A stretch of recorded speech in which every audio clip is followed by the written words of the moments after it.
تمہاری جماعت تو جا چکی ہے، وہ تو اللہ کے راستے میں نکل چکی ہے۔ تو عرض کیا لِأُجَمِّعَ مَعَكَ یا رسول اللہ، اے اللہ کے رسول آپ کے پیچھے جمعہ پڑھنے کے لیے میں رکا ہوں۔ اللہ کے رسول نے پوچھا کتنا پیچھے رہ گئے؟ آدھا دن۔ اور اے اللہ کے رسول سواری کو تیز دوڑاؤں گا تو شام تک پہنچ جاؤں گا۔ انہوں نے تو صرف تھوڑا سا فاصلہ طے کیا ہے، جمعے کی نماز یا جماعت کے ساتھ ظہر کی نماز فریضہ ادا کیا ہوگا، میں آپ کے ساتھ ہوں۔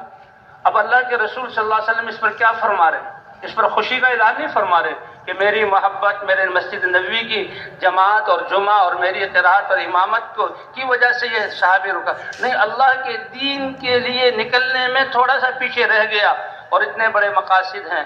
فرمایا لو انفقت ما فی الارض جميعا ما ادرکت غدوتهم، جو مجھے چھوڑ کر، میری مسجد کو چھوڑ کر اور میرے پیچھے جمعہ چھوڑ کر اللہ کے دین کو زندہ کرنے کے لیے، اللہ کے راستے میں اپنی جانیں لگانے کے لیے انہوں نے جو قدم اٹھائے ہیں، اے ابن رواحہ، ان کا اتنا ثواب ہے، تجھے ان سارے اعمال کا ثواب مل جائے اور پھر روئے زمین کے خزانوں کا تم مالک بن جائے، وہ بھی اللہ کے راستے میں صدقہ کر دے، اپنے لیے کوئی باقی نہ رکھے، تب بھی تم ان کے ان چند قدموں کے ثواب کو پہنچ نہیں سکتے۔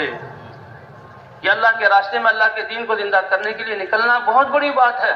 اس لیے فرمایا ایک صبح یا ایک شام دنیا اور اس کے خزانوں سے کہیں زیادہ بہتر ہے۔ اس لیے بڑے خوش قسمت ہیں بھئی، اللہ کے راستے میں نکلنے کے آداب ہیں۔